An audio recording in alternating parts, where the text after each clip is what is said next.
This video will have some more active release practices and then even some activation for the muscles of the feet.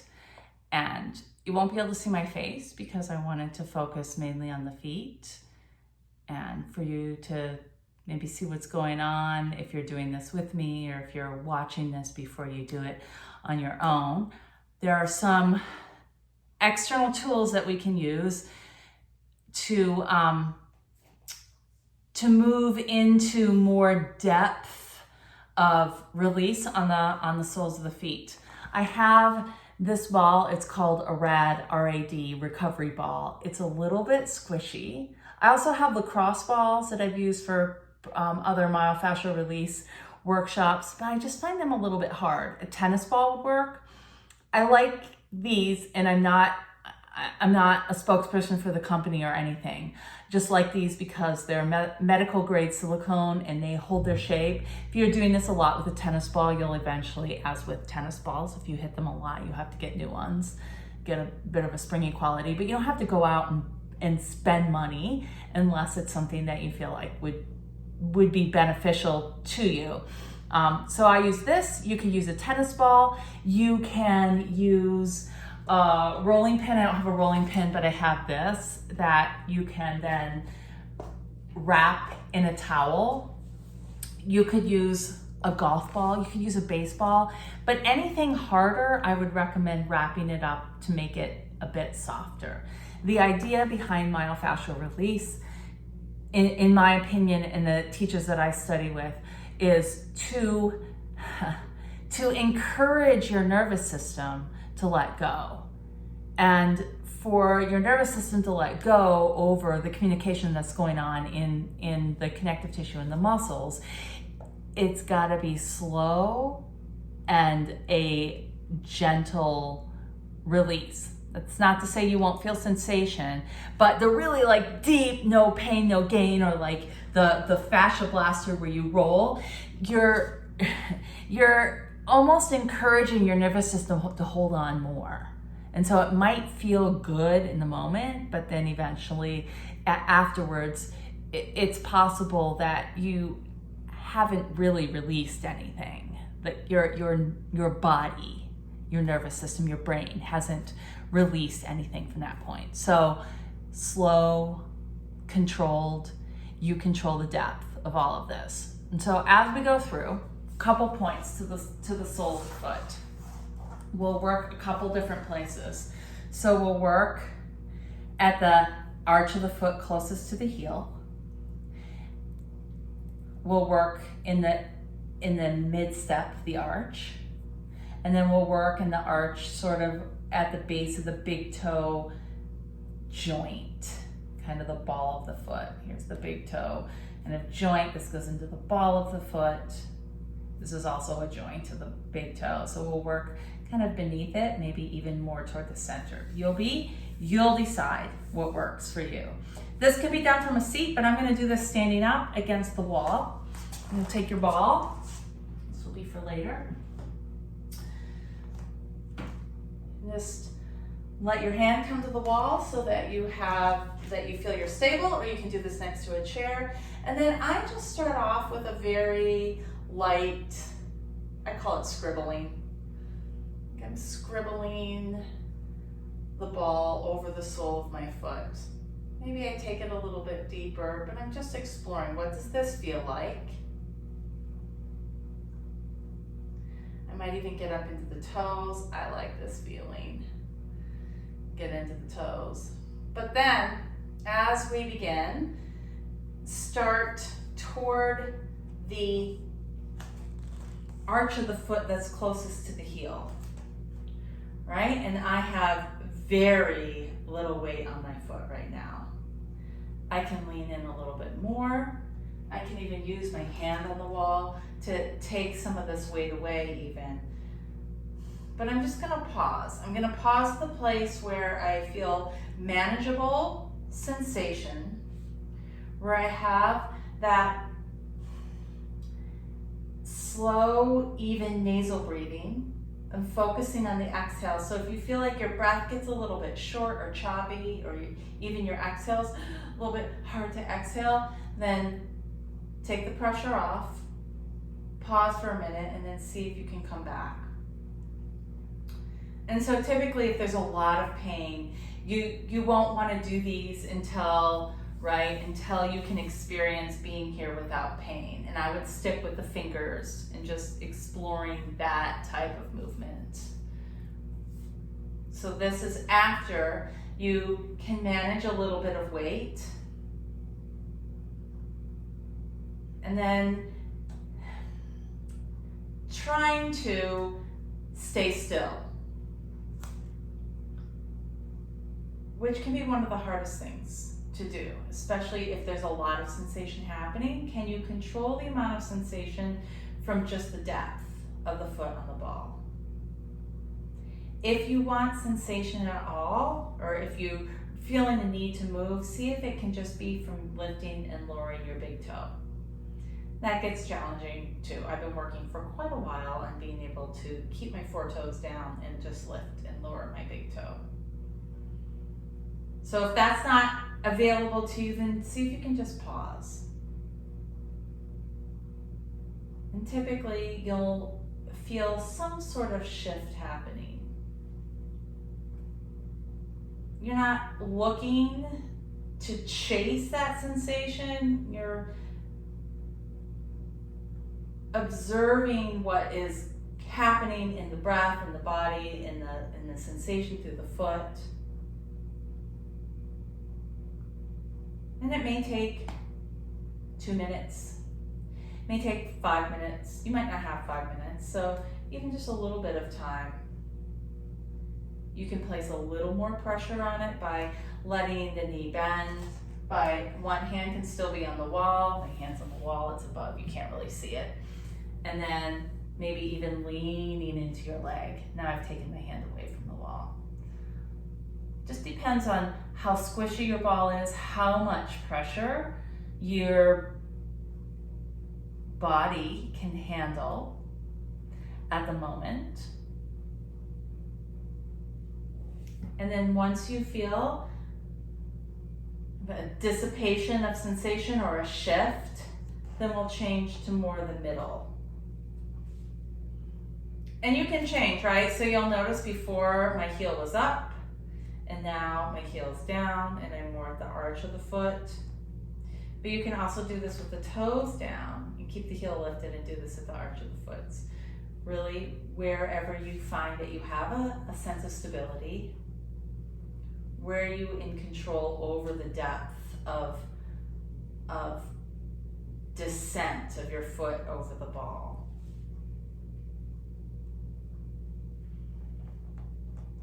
And if you feel like you need to move, right, if you feel like you'd rather do this, again, see if you can find a place where you can control the pressure. And if you still feel like you need to move, here's another place where you just lift and lower your big toe. So pausing and being here is another opportunity for our nervous systems to begin to recognize that we're in a place of safety, that we don't need to clench in and be like all in this protective mode. So the breath, the pause, all begin to create a communication with the part of the nervous system that allows us to rest and to recognize, to respond instead of react. And then once you're done with that, you can bring it up more toward, not to the base of the toes necessarily, but see if you can get it toward the top of the arch, closest to where the toes are.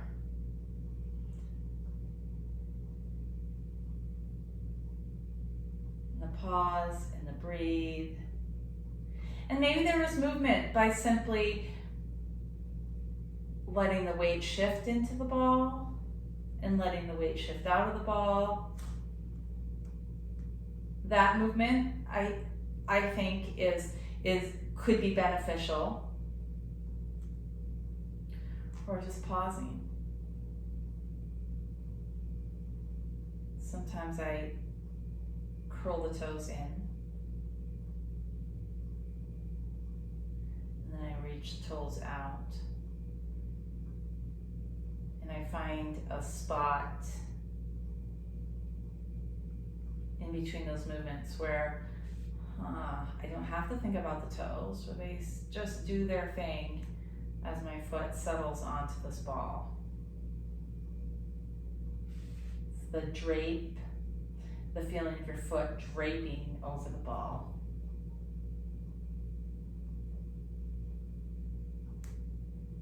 And then step off. And here, always, the brain loves contrast, so noticing how you feel with the right foot, how do you feel with the left foot. Before we do the left foot, we'll do some active. Now, we've done passive release for the muscles and the connective tissue in the sole of the foot. Now we'll do a more active release. And it involves what's called short foot. And so this is where it's an isometric movement where you place, so you think about the big toe mound of your foot, the pinky toe mound of your foot, right? Kind of the two sides of the lateral sides of the ball of your foot, and then the heel. So you're essentially envisioning a triangle on the sole of your foot. And so then you find those points of the triangle and you see if you can connect them evenly. Let your foretoes come down, let your big toe lengthen forward and down. And now, the toes aren't really gonna move. We're gonna stay here, but we're gonna think about trying to pull the big toe back toward the heel. And if you look pretty closely at the skin on the arch of my foot, you might see some activation. And as I do this, I'm trying to keep the points of my triangle pretty rooted, meaning that pinky toe mound of the foot, I'm trying to keep down. And then relax. And then again, the big toe mound stays down, the big toe stays long. This is also really good for bunions to help begin to activate the muscles in the sole of the foot, to help keep the toes sort of in their respective places. And then as the toes stay down, right, big toes trying to lengthen, you're gonna press and try to pull like it's a retractable handle on an umbrella, right? And you're trying to pull that whole line of your big toe down in toward your heel without scrunching the toes, right? The floor is down there, pressing in, and you're trying to just create a little bit of, you might feel this tension up through the front of your shin, you might feel it in the knee. The sole of the foot is working, and then let it go. And we'll do one more. So it's called short foot. And it's a pretty standard exercise to help just facilitate health of the foot in general, the muscles of the foot, bones of the foot in general. So as the big toe comes down, press, and then see if you can try to shorten it, like you're trying to slide that whole length of the big toe down in toward your heel. My toe is flexing a little bit. Right? It's kind of curling into flexion, so I'm going to try to keep it long and neutral. Ooh, that's the hard part. And then I'm going to let it go. Yeah. And then I'm going to pause and notice again what I feel with the difference between the right and the left foot. And for me right now, I feel a whole lot more communication. I'm aware much more of the surface of the sole of my right foot, and I'm aware much more of my right leg, especially my lower leg. So here we go, left side. We'll start at the arch of the foot closest to the heel. Actually, before we do that, that's scribbling.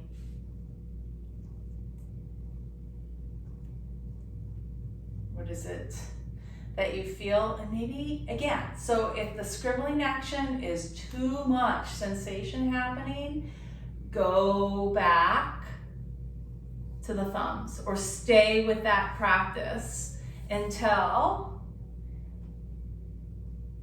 when you come and explore this scribbling action of your foot on the ball, there isn't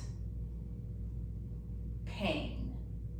You might have sensation, right? And this also becomes part of the practice of breathing, of observing what is the difference between pain and discomfort. And then you find that spot at the arch of the foot closest to the heel or nearest the heel, and give yourself, so your hand can be on the wall, your hand can be away from the wall or on a chair to facilitate balance. There's nothing that says you have to have your hand away from the wall or on a chair. You can even use that to increase the depth as you lean and hinge into that leg if you'd like, or you can just stay upright and let the weight of your body begin to push into the ball. You're in control of how much pressure you exert. The feeling of your foot being pinned and draping over the ball.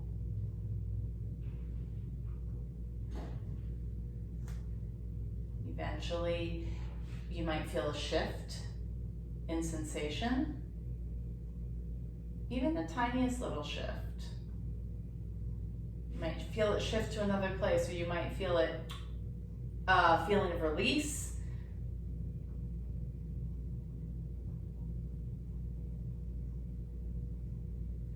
The more opportunities you give yourself to pause and to practice in this way, the more nuances you'll begin to notice in the awareness of effort and shifting and release. And then you can move to the mid arch. Again, we're trying to keep our body fairly still. Let any activity that might happen be from the pressure downward or away, but not from the rocking and the rolling and the massaging. Movement that might facilitate a sense of release or of opening could be moving just the big toe. But again, I fully acknowledge that moving just the big toe is incredibly challenging, especially if it's been a very long time since you've ever attempted something such as moving your toes individually, or if it's brand new to you. The foot to the brain is one of the longest paths of communication that we have, so it could take a while.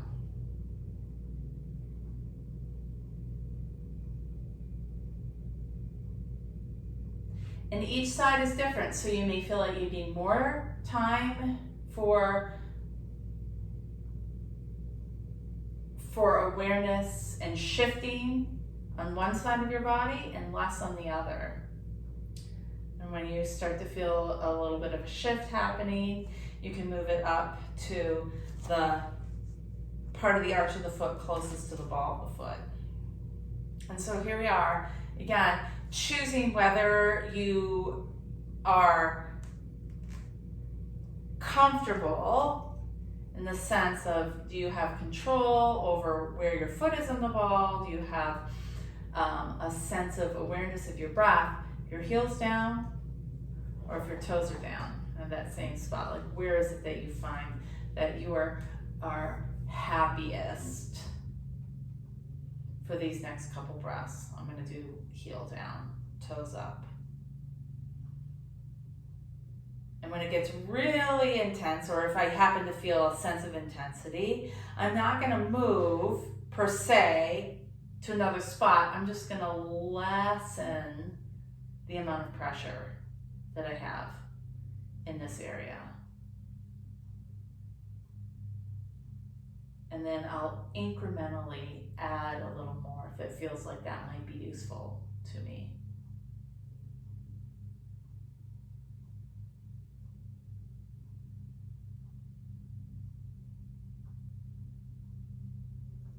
You're noticing what it is that you notice. So if anything, this is a really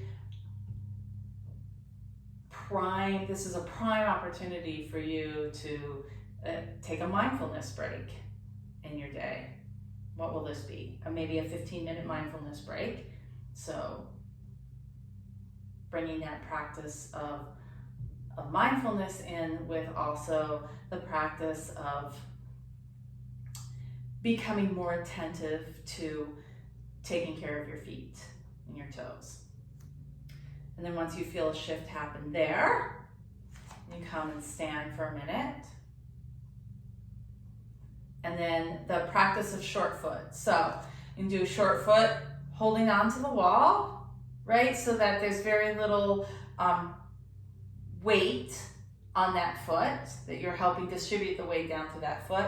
And then you find the 3 points, right? The triangle of the sole of the foot.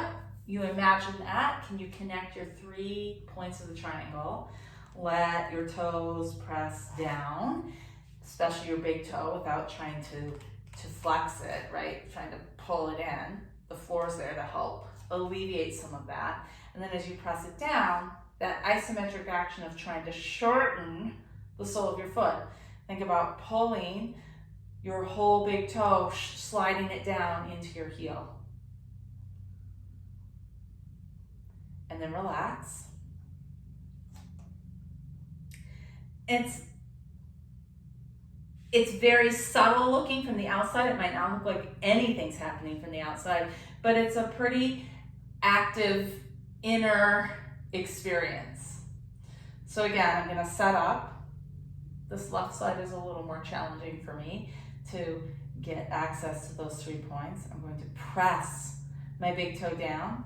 And sometimes it's even as we press the big toe down, I've had to work for a while, you may have to come through and move your big toe away because it likes to deviate toward your other toes.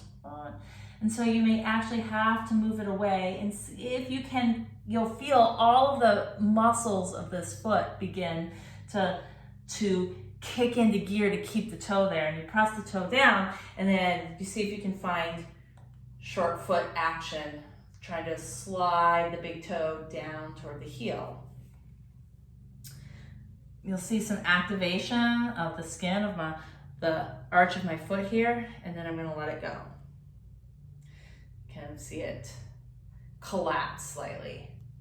This is, if you have flat feet, this is one of the ways that you can train the muscles of the arch of your foot to re-engage. And then again, you might have to set up, try to move your big toe away from your little toes as much as you can. Press down, find the 3 points of your triangle, and then see if you can try to shorten your foot.